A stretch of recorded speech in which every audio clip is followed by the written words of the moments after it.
Welcome into the DNVR Avalanche Podcast, presented by DraftKings Sportsbook. I am your host, Rudo, joined as always by AJ Hafley.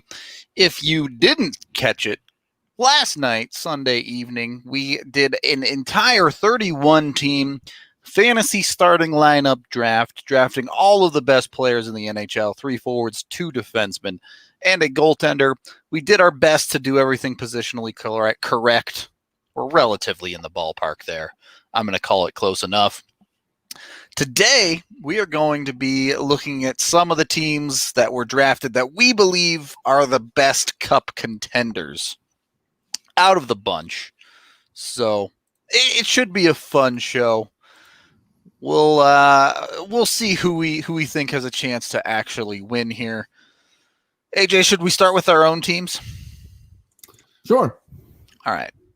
We'll start with mine. I have a bunch of them grouped here, so I was Edmonton, so you can ignore all the other ones for the moment. I almost had a really good draft. I felt like I was building a win now team, and then for some reason panicked and took Oscar Klefbom, who, if he was healthy, I'd feel great about. But given that he's not going to play next season, leaves a gigantic hole in my defense. And then otherwise, John Gibson's locking it down in net. You have Malkin, who's, assuming he doesn't fall off a cliff with age, is going to be very strong again next year. And then a goal scorer in Mantha and a guy who can distribute pucks in Tatar. So I felt really good about it, but then just blew a hole in it with Klefbom. Be interesting to see what both Tatar and Mantha would do with the best center that they'd ever played with. Also true. Just out of curiosity, like what they might look like. With that high end of a talent, yeah. Yeah, with a guy like Malkin around him. Also, what Malkin would do without the protection of a guy like Crosby. You know, we've seen Crosby's been hurt and plenty in his career, sure, and Malkin has gone ballistic. And but this would be like a full-time, you know, we're not talking about doing it for 20 games here. We're talking about you. 82. This is your life now. Yep. So, I liked your team. Okay. The Nate Schmidt, Oscar Klefbom is your top pairing. Even if Klefbom's healthy, it's okay. Like you can go to battle with it every night. There were certainly worse choices. Yeah. That there were worse combinations that people found their way to. But I mean, I certainly, knowing I had Gibson in net, if I'm valuing Gibson in the first round, I have to say, look, I'm going to trust that dude to take care of it. Use him. Yeah. Yeah, definitely keying on, it wouldn't have made sense to get Gibson and then load up on a bunch of like defensive extra dudes. Defensive guys. Yeah, exactly. Yeah. It's kind of like what Vegas did, where they took Vasilevsky and then was like, we're only going one direction with the puck. Yep. The Vegas team was extremely offensive minded. I'm sure you'll see it in a little bit here, but AJ, who had the New York Islanders, went Austin Matthews in the first round, had the 5th overall pick. So got the high end and then had the long wait, kind of. Went Ryan Ellis and Jonas Brodin on defense, rounded out his wings with Ehlers and Kakko, and then went Cal Peterson in net. Now, yeah, go ahead. You can defend your lineup here. I don't see how I don't see very many defensive combinations better than mine. Certainly on the defensive side, that is elite. Yeah, I mean, Brodin and Ellis is a top pairing. It's a true top pairing. Both of those guys have been at it for a long time. They've been excellent for a long time. They're both still young enough that I'm kind of set and forget. They're both signed long term. I'm not having any issues with that pairing for the next 5 years. I'm not even thinking about it. Matthews and Ehlers up front. Ehlers just had the best season of his career and has the kind of skating that I want, and it's the kind of puck distributor that I'm looking for next to an elite goal scorer like Austin Matthews. That combination, no brainer to me. Very easy.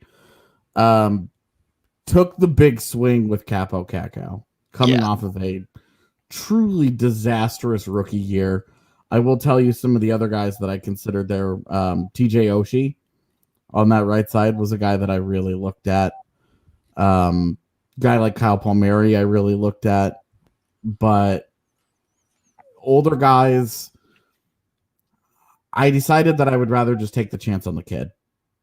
You know, if I had depth lines to work with, I probably would not have taken Cacao when I did, but because I don't have more than one line to work with, I'm saying I'm the guy's a year removed from being the second overall pick, and I'm buying that he got better as the year went on, and that he's still going to be the absolute star that both of us envisioned during last year's draft. And I do think he will be that. I do wonder. I mean, the question is, especially after how he got used in New York, is does he help you win right now in this coming season? Well, and it would be definitely a different job for him.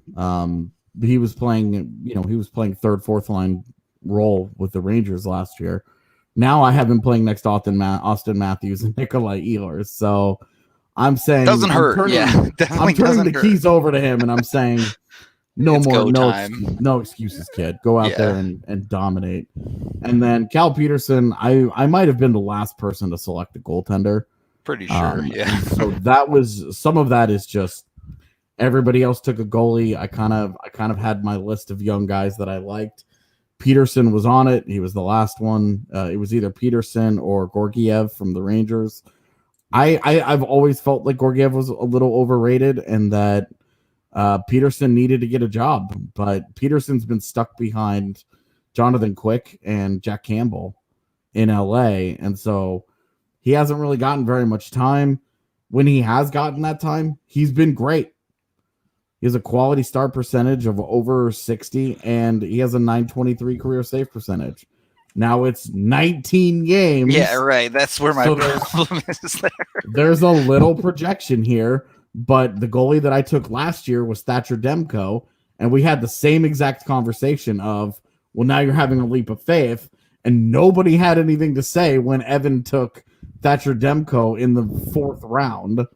So I'm in the same position I was last year where I took a chance on a goaltender, and I'm the one that feels okay with it. Everybody else looking at me with the side eye, but I feel good about it. I think I got proven right on Thatcher Demko. I feel just fine about Cal Peterson. To be honest, I feel fine about my team. The only Cacao is really my only true question mark. I feel better about Peterson than I do Cacao. Okay, I feel better about Cacao than I do about Peterson, but that's just in general. You could pick any goalie and it could go south. Yeah, straight up. So you kind of fully bought into that sentiment and said, you know what, I'll just pick a goalie last I can, and if he gets hot, he gets hot, kind of deal. I also looked at the reality of the goaltending situation around the league, and that goaltenders shift. Like a third of the league shifts their netminders every single year. So even if it does not work out for me in net in year one with Peterson, I have a foundation that I love that I can rely on. I just need to go out and I need to fix my goaltending after year one. There's always goalies available. They are always available. Well, and this is something we talked about during the draft too. You go out and get a Cal Peterson, and if it's something that you're concerned about, you would have gone with an earlier backup goaltender in the draft. Yeah, and I mean, if my goaltenders were Anton Khudobin and Cal Peterson, I'm probably not having to defend myself here. Yeah, we didn't go that route, and I wasn't going to take Khudobin because it felt a little traitorous. It would have felt a little rough, for sure, to say the least. So as much as my history means it's okay for me to have done that, it still would have. Yeah, you gotta watch your step with picking stars players. That's all I'll say. So a decent amount of whom got selected. Although I don't think Sagan was. I don't think Sagan was either, who, to be fair, had a terrible playoffs. And yes, we now know that was because of injury, but. And he's out for 5 months, and it's like, with the center roster limits, like Nick Backstrom and Andrei Kopitar, they didn't get drafted either. So that's more to do with the roster limits that we imposed than anything to do. Because had it been like we're building 2 lines worth of teams and you needed 2 centers, those guys would have gone well before. Oh yeah, a bunch of the guys that went.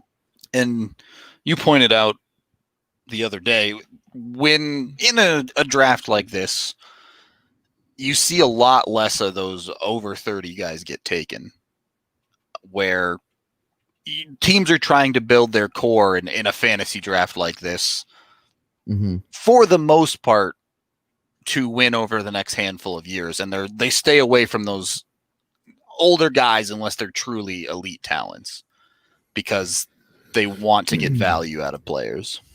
Yeah, like in our draft, Sidney Crosby, I think, went 4th. Yeah, I believe that's correct. I would be really curious. Yeah, 4th. I would be really curious if the NHL actually did this. Like, where would he get drafted? Because it's easy to say, well, he's Sidney Crosby, so he's getting drafted somewhere in the top 10. But you look at his age, and you look at, if you only have 5 years of him, before he decides to hang it up and retire. Yeah. Was it worth it? Especially if the last 2 are typical, like, old guy decline years. So it's a tough question. Well, and on the flip side, we saw someone just really entering their prime and Jack Eichel fall all the way to 10. Yeah. And Jack Hughes got taken, but that's another one where it's like a tough rookie year. He didn't even get taken to play center. Yeah. So, some of those guys, they just, it was tough. Like, Scheifele went at the end of the first round. You could make an argument that he's like the 9th or 10th best center in the NHL today. And he got drafted, I think, 27th. Yep. So, what I was surprised about was the lack of defensemen. The prioritization of wings over defensemen kind of shocked me. There were a lot of wings that went in the first round when there were still a ton of high-quality defensemen on the board. Yeah, like Andrei Svechnikov goes ahead of Miro Heiskanen. Like, if trying to build a roster from the ground up, it's tough. As much as I love Svech, but it's like, which guy is a true building block for you? The list of guys that, like, truly can drive play to that level off the wing is Patrick Kane, maybe Taylor Hall. You're hoping Lafreniere is that type of player. Yeah, who was, for the record, for anybody curious, was ineligible for this. Right. So he did not get taken. I'm with Danny Utes fan, by the way. We have to throw it all out because McKinnon ended up in Detroit. Yeah. I almost reran it when Detroit got the first pick, and I was like, but I also was like, yeah, but he has to be Detroit's GM, so. True. A consolation prize. Yeah. Honestly, the first time I ran it, the Islanders got the first pick, and I didn't want to do that because I didn't want people thinking I rigged it. Clearly rigged at that point. Yeah. It popped up, and I laughed so hard and was like, can't do it. People are going to think I rigged this.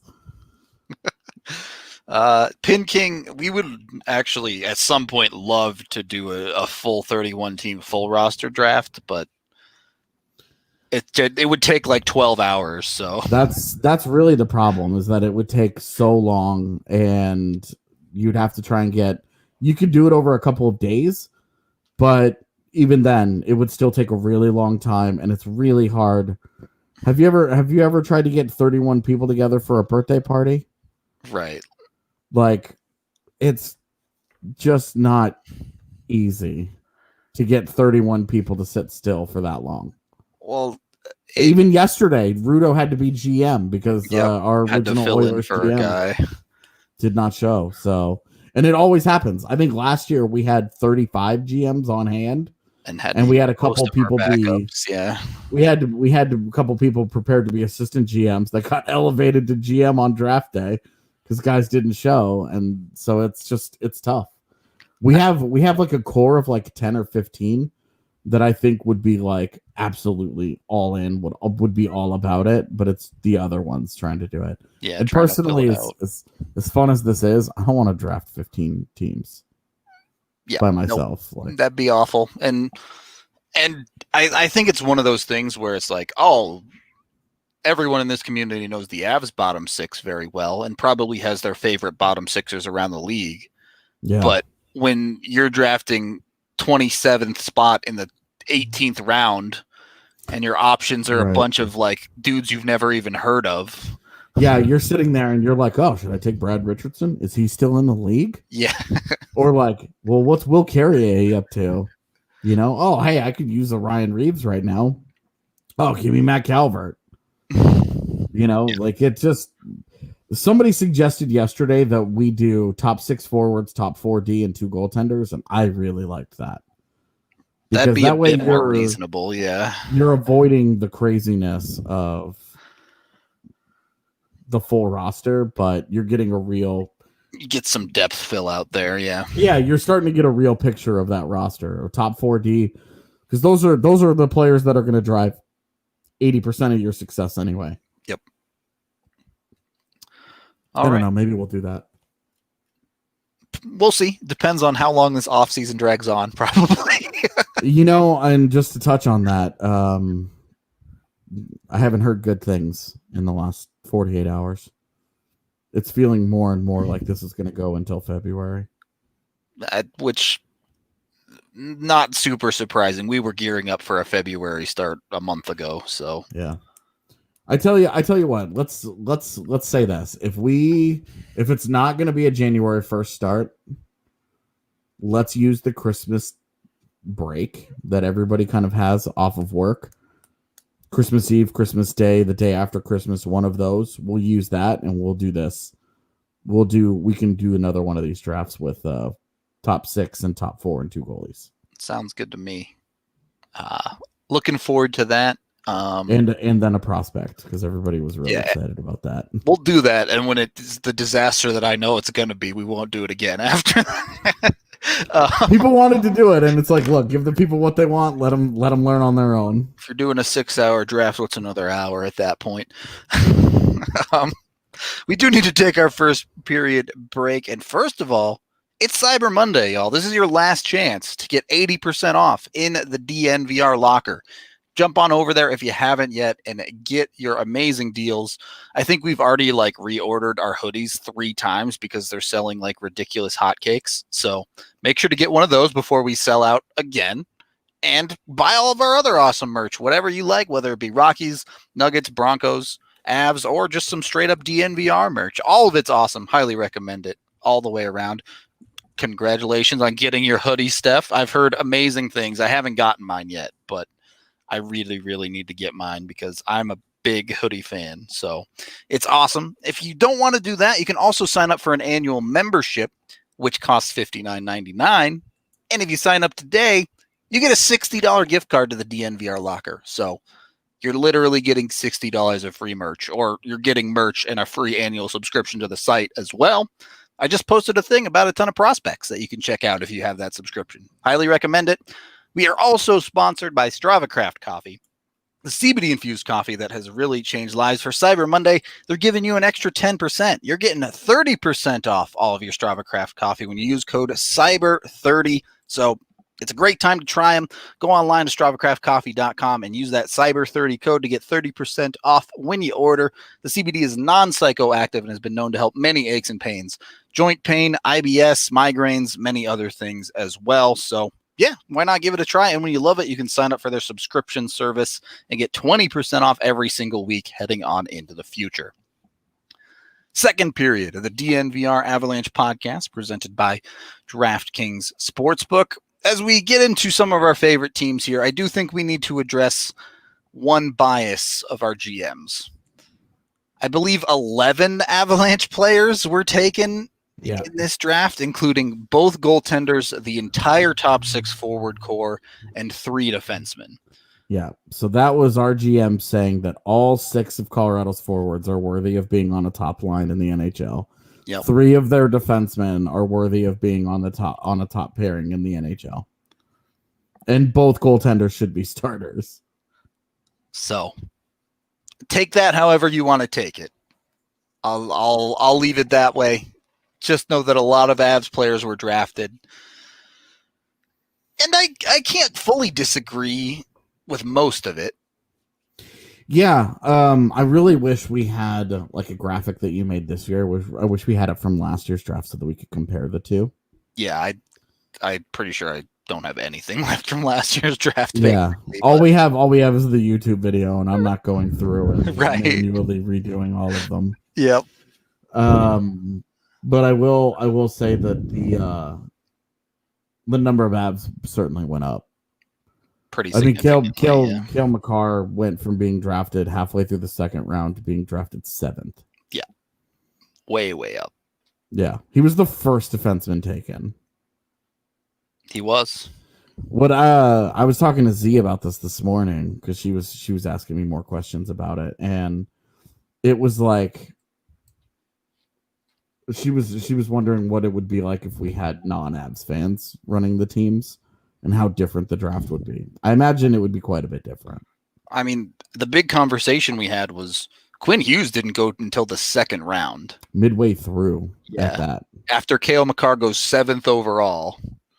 And I think we both agree that Makar better than Hughes, but not a full round and a half better than Hughes. Sure. Like Makar going 7th, Makar going 7th might have even been high, but it may have, but Quinn Hughes should have been like 12th. Yep. And then Adam Fox somewhere behind them, but not several rounds. 4th round or wherever he went. Yeah. He had Michael ended up with both of them. Yep. So he got both Hughes and Fox. And Adam, and Fox. Yep. So, and a small defensive pair. I guess Fox isn't that small, but 5th round. All right. So let's move in. And that's again a great example of because I was going to take Fox where I took Ellis, and then I was like, well, if I take Ellis, I can't take another right-hander. Yep. So that kept me from taking Fox where I took Ehlers, and there you go. You know, that's how. That's why it would be fun to build a more fleshed out roster, so that those limitations like don't exist. Yeah. Yep. You just take guys. You just take the best player, try and build the best roster, and figure out the rest later. So, despite us being an Avs podcast and showing the Avs biases of this draft, the one team we both agree is a cup contender is Minnesota. Yeah. Yeah, and I would just like to say Minnesota had the same draft position that I did last year and got right around the same quality of roster that I did last season, where I thought my roster last year was one of the best. And it started with Elias Pettersson. Elias Pettersson had an MVP-ish season and didn't move. Take it where you can get it, yeah. Got drafted 16th again, so... I just going up and down that roster. It's just such a good roster. Yep. Kyle Connor, a 30-goal guy, atrocious defensively, but with Provorov and Brett Pesce on the back end, and then Freddie Anderson in net, you can live with that. Alex Tuch is a top line guy. I don't love. I've always been kind of tough on Tuch as it is. But you look at some of the other guys that got drafted. I mean, Claude Giroux went 1 pick before. You throw Claude Giroux next to Pettersson and Connor, and that would have been nasty, right? I agree, and I do think Tuch is the weakest part of this roster, despite my love for Tuch. Yeah. But one. Yeah, sure. Claude Giroux went 1 pick before. 2 picks before was, or is that 1 pick after? I guess because we would have been. We'd have been going back. Yeah. So 2 picks before was Brandon Saad. Who would you rather have there, Saad or Tuch? Well, all Toss things up. considered, Tuck. Yeah. Sure.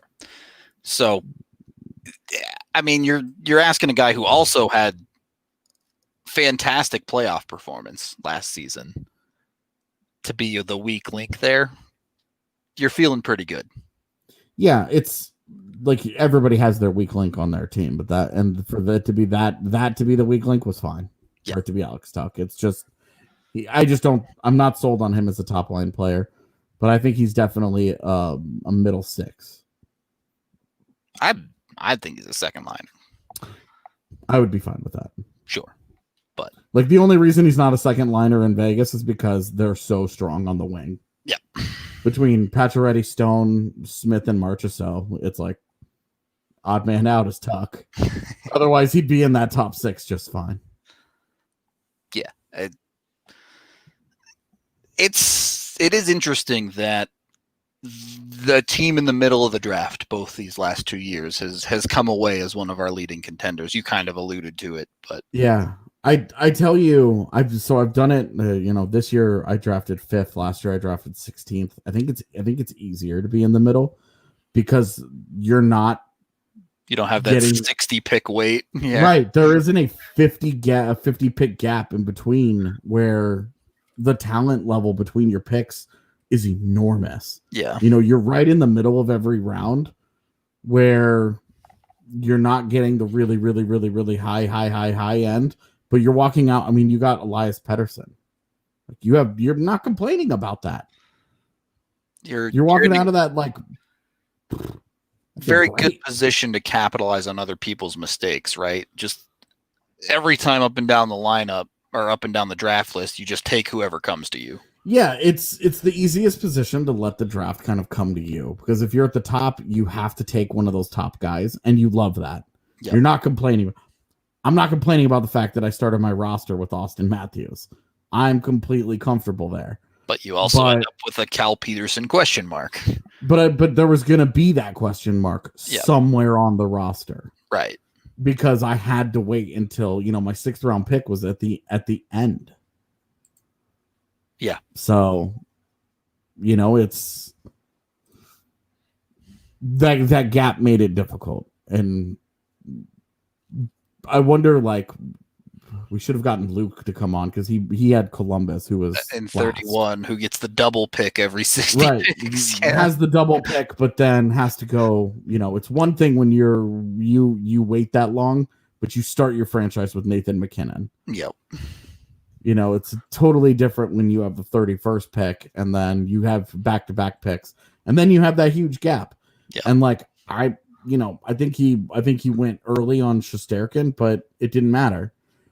This Columbus roster I think would have been great for the future, but it has 2 old guys on it. Yeah. And one of those old guys, when he took Mark Stone, he didn't have a roster yet. He didn't know that he was going to be future heavy. Had to take a hard left later on, in 60 picks later when he was picking again, and it turns out Jack Hughes was there. But it's like if you knew that you were going to take Stone and Shesterkin, it's kind of a weird fit because you have the guy that's very, very, very win now, and you have him. You're like the next 4 or 5 years is it. Yep. With Shesterkin, you're thinking this guy could be my starter for a decade. Yep. This could be my man in net for, legitimately the next 10 years. He's 25 years old. This could be the guy for, if not the entire decade, certainly, 7, 8, 9 years of it. Yeah. So, but then taking Mark Stone, where it's like you're probably getting the rest of this guy's contract, and then that's the end of his career. And then did the same thing, Chris Letang and then Rasmus Sandin. Kind of split your feel there. Yeah. You get one guy old guy could retire at the end of the season, basically. And right, 33, and then you have a guy with 28 NHL games played under his belt where you're like, well, who knows? All right.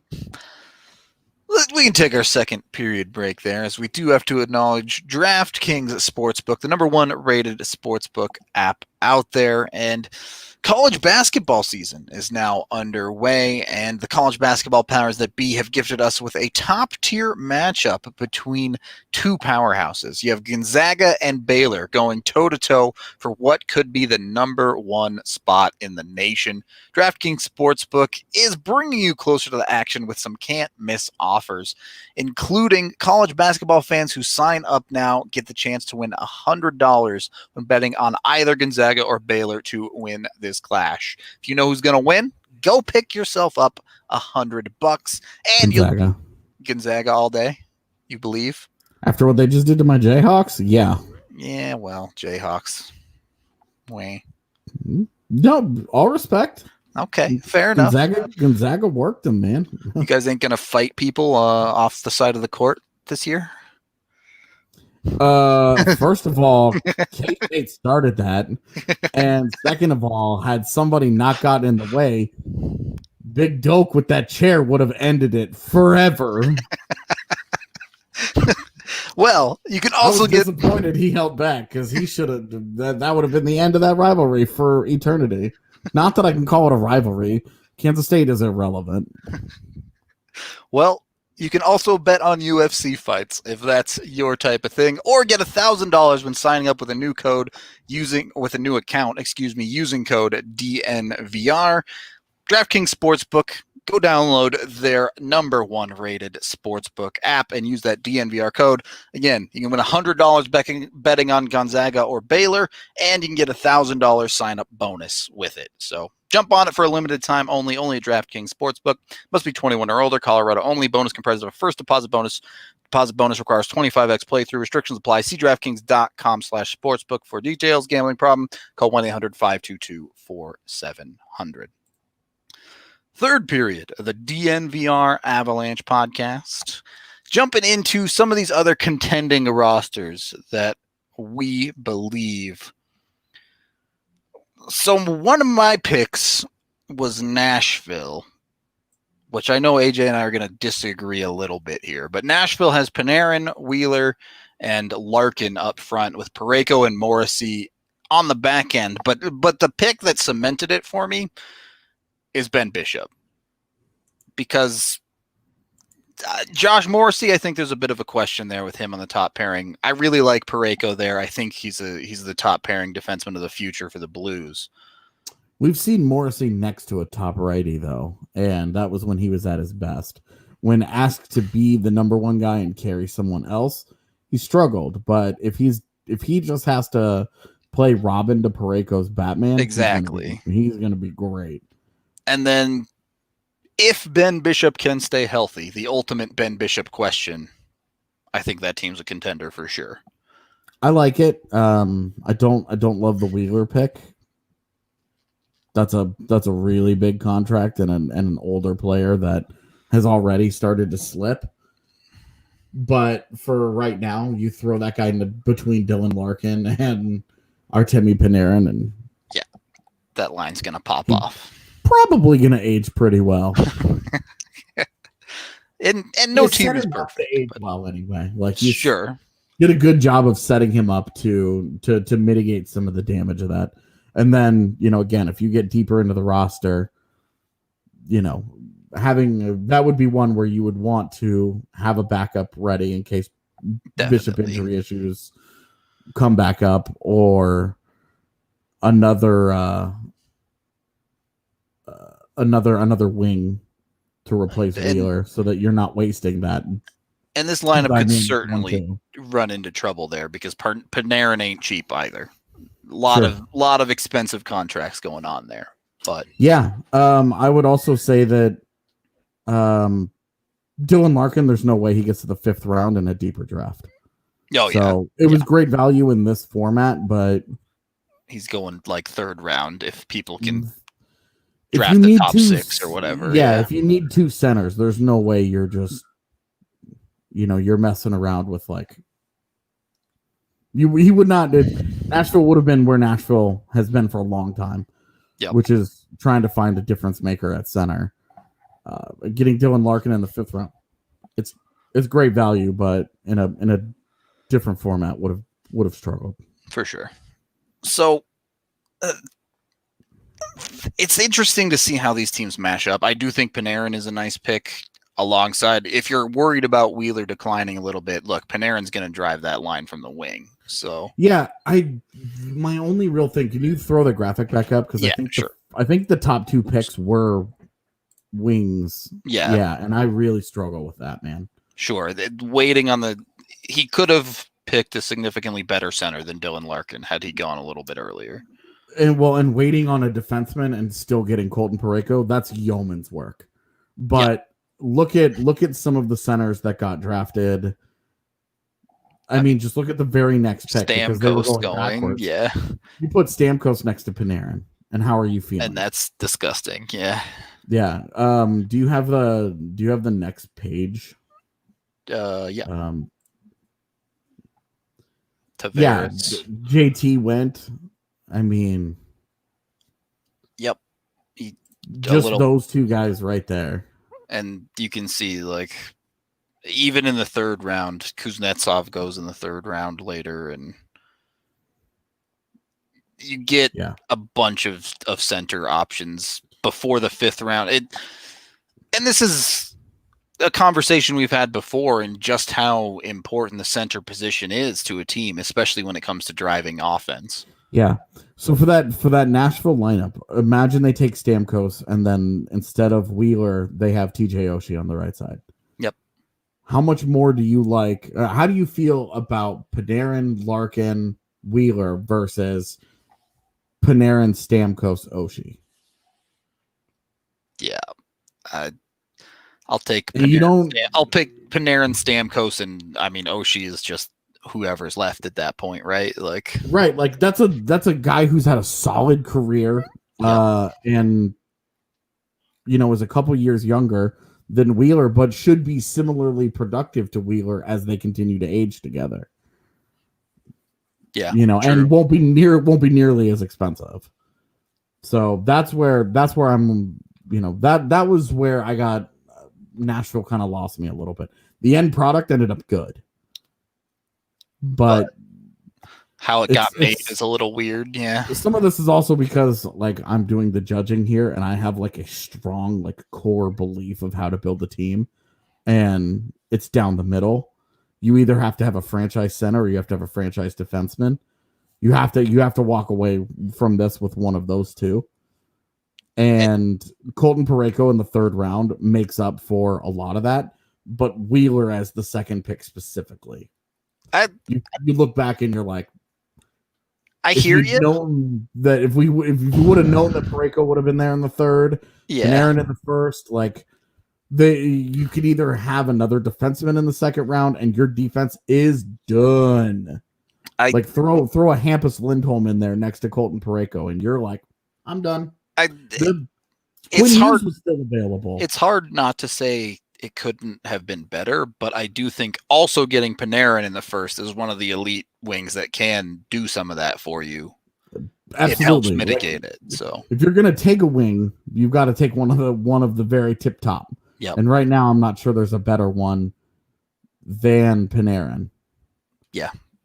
Between Panarin, Kane, Stone. Well, and Panarin is the one in his prime right now, right? So, yeah, I think Panarin and Kane are actually. I think they're all pretty close to each other. I thought Kane was a touch older. He might be 2 years older. Yeah, he's 32. Ooh, I thought he was more 30. Yeah, so Kane's starting to get up there. Yeah, he's a little bit older. But anyway, my point still stands. You've got to do one of those things, and for them to punt on it in the first two rounds and go wing. I mean, how many teams have built around? We talk about this. How many teams have built around wings and won Stanley Cups? Not many. Alex Ovechkin. What did it do? Kuznetsov and Backstrom down the middle. You Jerome McGinley never won one. Yep.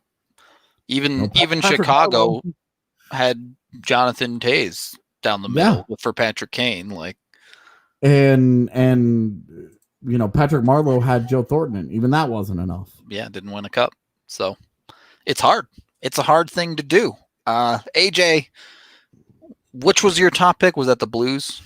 I did really like St. Louis, which hurt me because they were one pick after me. Just taking everyone that made you go, oh, should have done that, or snipe you, I guess, on the backside. Yeah. I really, when I took Ehlers, Gaudreau was available, and I was like, that was such a clutch pick.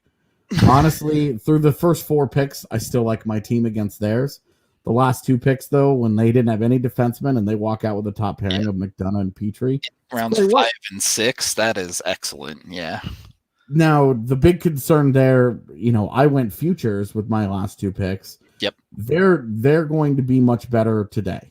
Immediately, they're going to be much better with no questions.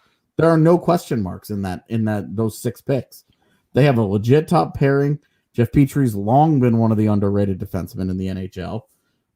He's been playing top pairing for Montreal when Shea Weber's been hurt, so it's fine. He can do it. Ryan McDonough is a top pairing guy now and has been for a long time, and was originally drafted by Montreal. Could have been a top pairing guy there too. Yeah. So now they just combine all these dudes, and you get a top line of Kucherov, the Trader, and Gaudreau, and you're like, this is insane. You have playoff question marks because Varley in his career, how does he do in the playoffs? It's been kind of iffy. He obviously was just fine in that run that he just had, but even then got replaced a couple of times, had some tough days.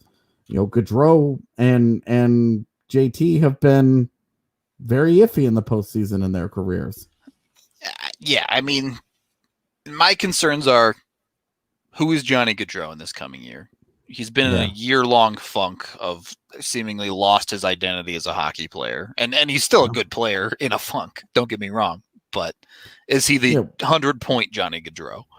We're talking about Johnny Gaudreau like he's dead or something. And he had a 58-point season, but that's a far cry. That's the lowest of his career. Right. And it's a long way from the 99 points he put up 2 years ago before the Avs broke him. Honestly, just turned him into the ghost that he's become. Yep. So, I mean, 2 years ago we do this draft, Johnny. I'm curious where Johnny Gaudreau went in last year's draft, because him getting the 3rd round. Yeah, there's no way he made it to the 3rd round last year. You talk about the difference in playoff performance, because one of the reasons that I picked up Ehlers when I did, which was a pick before Gaudreau, was because he broke out in the postseason. He'd never scored. He'd had this long history of not being any good in the playoffs.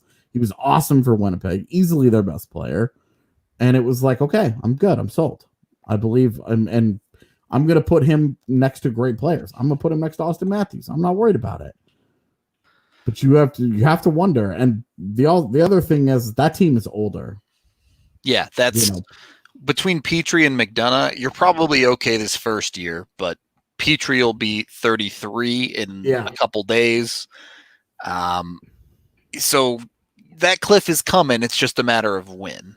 That's a defense where that top pairing is probably good. You're hoping for 2 years to get out of that thing. And then after that, you're just hoping they age gracefully enough that they remain top 4, because they're both signed forever.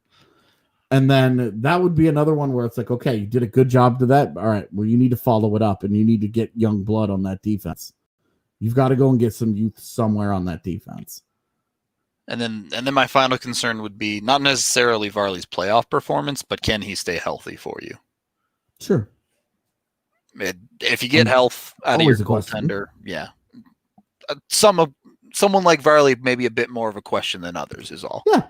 I mean, it's going to dog him till the end of his career because he had splody groins when he was in Colorado.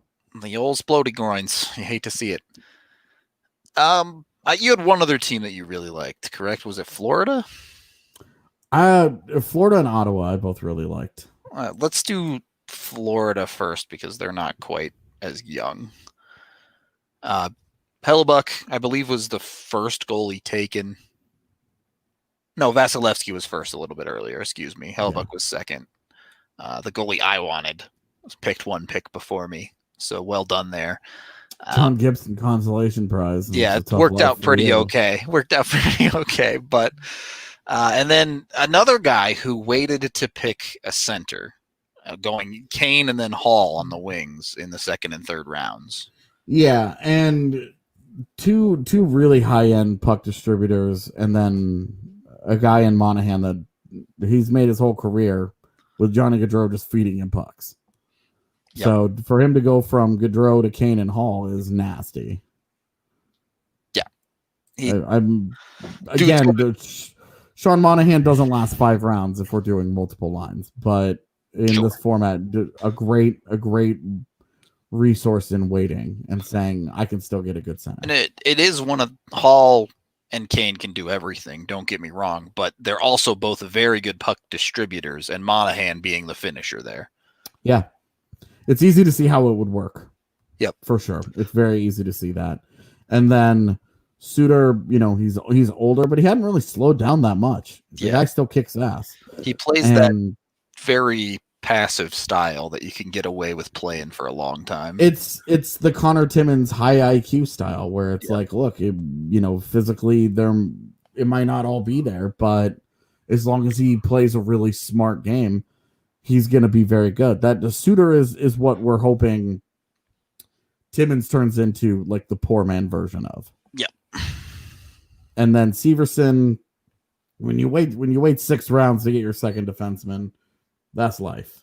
Yep. Sometimes you gotta take what's left, and Severson's fine. Like he's decent analytically. He's well liked, and he's a solid guy. There aren't many picks that you're gonna say aren't fine in this draft. I mean, there weren't very many that I really struggled with. Shesterkin as the first pick of the second round, I really struggled with. That's the only one off the top of my head that I really, as well as the Zdeno Chara getting drafted at all, I struggled with. Yeah, that was weird. I think Binnington went way early or something too, but Binnington, Anaheim's whole draft was kind of odd, and then obviously this Brian Rust pick to Philadelphia here in the 4th round, I thought was a little odd at the time. But, like you look at Andre Palat went in the 5th round to Tampa Bay, and you can make the argument that Andre Palat's better than Brian Rust. But I mean, you look at these things at the same time, and you go, well, okay, sure, they drafted Rust in the 4th round, it was weird, but then they got Ekholm in the 5th, right? So you have a defensive Ekholm and Carlson, and you have Bo Horvat next to Jonathan Huberdeau. Brian Rust it's like, all right, well, it's not amazing, but you put him in a position where he's going to be playing with pretty good players. Yep. The big question is Bo Horvat at number 1. That team's going to find out. Either that or Huberdeau's going to have to start carrying the load. You look at Horvat. He got drafted in the 3rd round, and he's a second line guy. He's a 2C in Vancouver. Yep. You're hoping that he can pick his game up and have the offensive production of a 1C. Sean Monahan's been a 1C, and he got drafted in the 5th round. Yep. It's just valuation, man. It's different. It's tough too. We put that 15-second clock on everybody, roughly. Yeah, and people were pretty good about it until the end, of course, where people are like picking guys that their lists have been limited. Yeah. Yeah. So, pressure's on a little bit at times too. So you had Florida, and then you also have Ottawa, which I think we both agree is the best team built for the future. Really, I mean, the mix for it is really good because, I mean, Meyer and Keller, Shabbat and Aho and Dobson, all of these, I mean, the entire team is like under 25. Yep. So that's one where you could easily see those guys taking a huge step forward. Noah Dobson is a massive leap of faith. Yeah. Maybe the biggest leap of faith that we had in the whole draft. Yeah. But if it hits, it's a slam dunk. For sure. And next to Thomas Shabbat, where you're not worrying about Shabbat.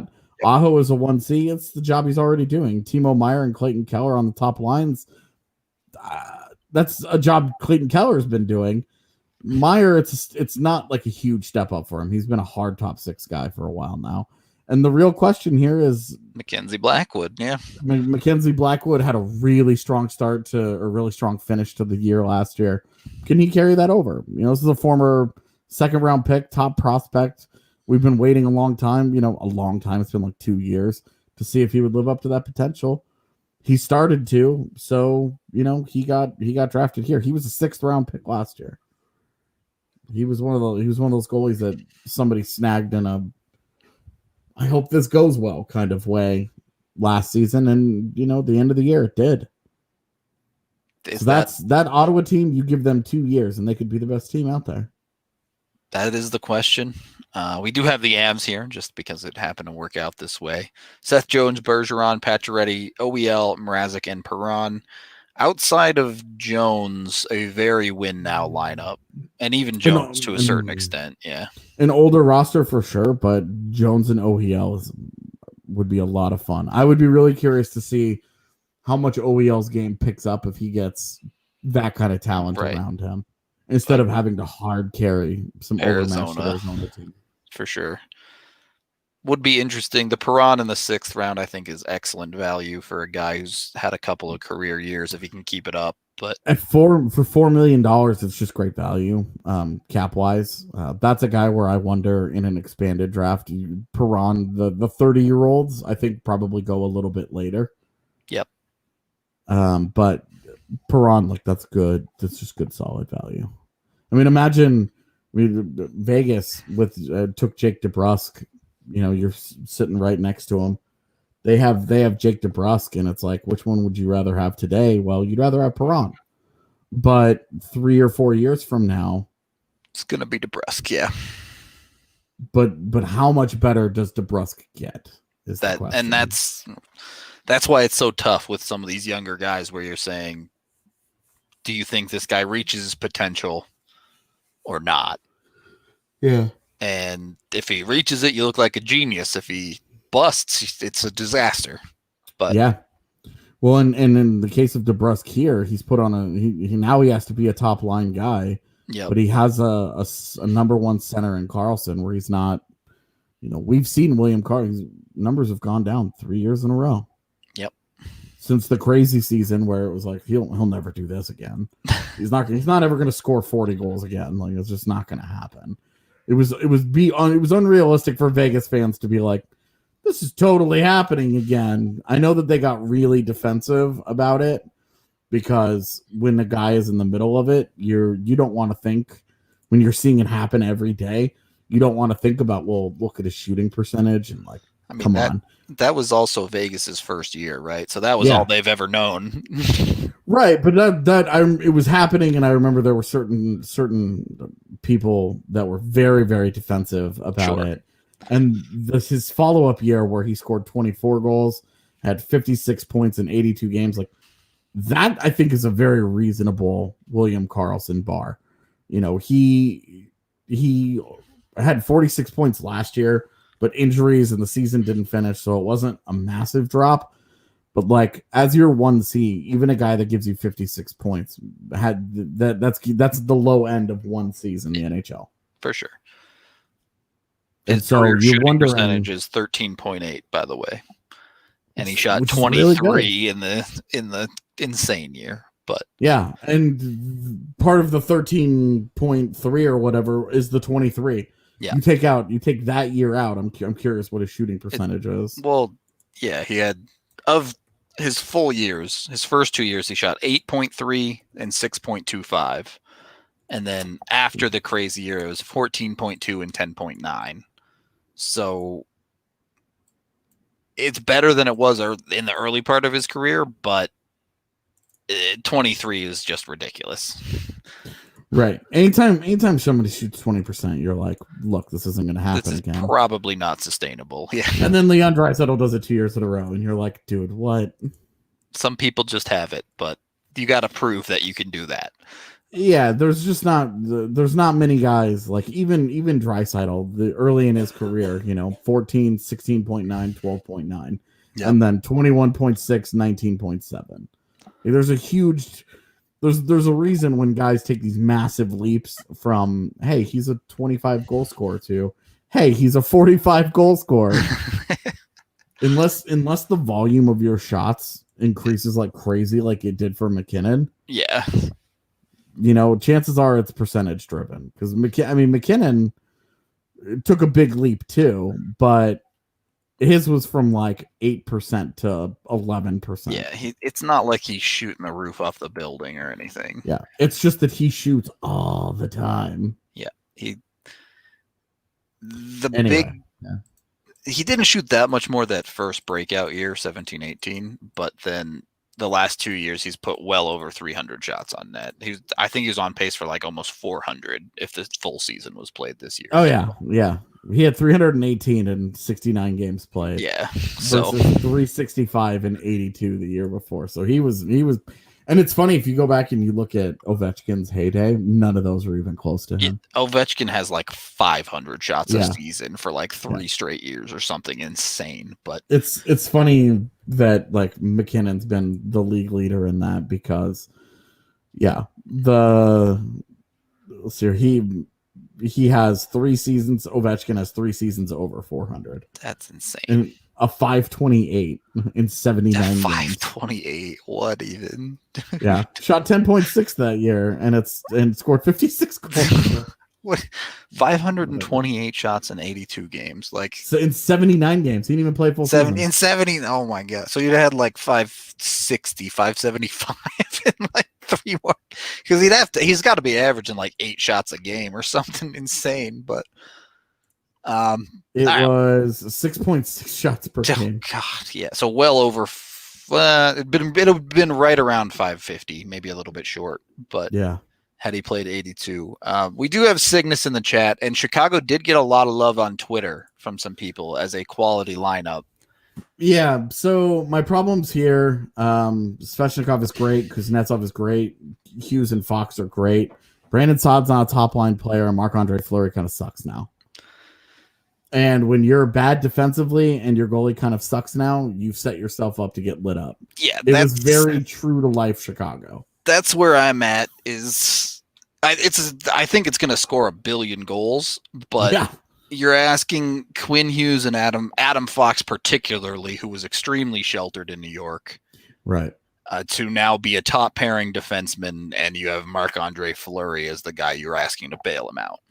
And part of what makes Hughes and Fox as special and as they are is that they each run a power play really, really well. Right. You have the same 2 guys fighting for that PP1 spot there. Yeah. Are they going to be together, and those 5 guys that you just drafted is your top power play unit? Then again, Brandon Saad's the weak link there. Yeah. Especially because with the next pick, Claude Giroux went. Yep.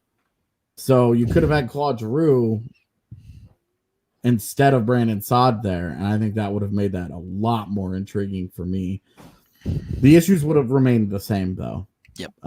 Defensively, and that Hughes and Fox kind of cannibalize their strength. It's like taking their strengths and doubling up on them instead of trying to fill in the gaps and say, okay, well, we need a guy now that kind of balances him out on the other side, and then it's very all in with that personality. And I liked it because identity is important, and there were some teams that got drafted that didn't seem to have one. That one was, and it was just score all the goals in existence. But definitely stuck to their guns, yeah. Fleury is the guy trying to stop it. Like, even if he turns back the clock, you're not getting it from sustained success. Yep. You know, he's in as much for me, Marc-Andre Fleury at this point is as big a question mark as Cal Peterson. I think that's fair. Yeah. It's just one of them costs $7 million. One of them has a sword run through them. Yeah. Okay. We do need to acknowledge Breckenridge Brewery, the official beer of DNVR. You can get them at your local liquor store using the Breck Beer Locator online, or go down to the farmhouse in Littleton and get curbside pickup if that's your jam. Any final thoughts on this fantasy lineup draft we had here, AJ? Honestly, just glad that everybody did it. It's hard to get people together to do fun things like this. I love the idea if we have the enthusiasm for it. I love the idea of us doing the expanded one in December. Probably, honestly, I probably wouldn't turn that into another pod. That would just be something fun for us to do. Yeah. Because the people that aren't involved in this probably have no interest in it, which is totally fine. But it's the off season, and we're going to do some different things. We also used those GMs, by the way, to make expansion protection lists. Most of them have gotten back to me by now. I think we're at. Let me pull it up. I've got 26. Yeah. Or 20. Yeah, 26.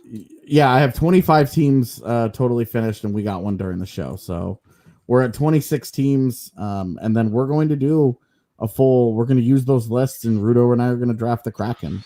The show everyone's been waiting for. To be honest, we get asked for that show like every day, constantly. Yeah. Can you guys do the expansion draft? So we got 30 people to be GMs and do the protection lists. So we're going to do the show. No trades, but we are going to talk a lot about them because there are some teams that are in trouble. Yep. So should be fun. That might be the end of this week. Maybe next week we'll see how the schedule works out. But looking forward to that. Got a bunch more shows. Hopefully at some point some NHL news for you. But hey, the Q canceled all operations until January 3rd. So that's news. Wrong kind of news, unfortunately. Drew Hellison was invited to USA's WJC camp. Yeah, has a pretty darn good chance of making the team too, based on the team they brought. Yeah. Please pick him over Alex Vlasic. So seriously, yeah, it should be exciting. I mean, I guess that's the next big major hockey event is WJC's over Christmas. So yeah. Why poor Justin Barron? Yeah, I don't know. He has a good chance to make Canada's WJC team. I'm not feeling bad for that guy at all. Right. Unless something happened that I don't know about. Yeah, unless I missed some news today. It's always possible. I'm still sort of in half vacation mode right now because once the season starts, it's going to be the most compact season we've ever covered. Yeah, it's going to be a straight up sprint. It's, I mean, the prospects that are struggling, if you go read my piece, are Matt Steinberg, who has a leg injury and is out till the new year. Yeah. And Sasha Mutala, who went to the AJHL just so they could cancel everything. Yeah. He plays one game and then they shut down, and it was like, okay. Well, you tried. Yeah. Feel bad for Bocage, though. He was in the middle of getting ready to set every record ever in the queue. Murking the goals, but oh well. You can read more about all the prospects on the DNVR.com. We're out of here for the day. Thank you, everyone, for watching, listening, however you consume it. And a special thank you to everyone who participated in the draft and expansion stuff. We appreciate all you guys doing that stuff with y'all. If y'all want to do it, we're here to do it. So thank you, and we will talk to y'all tomorrow.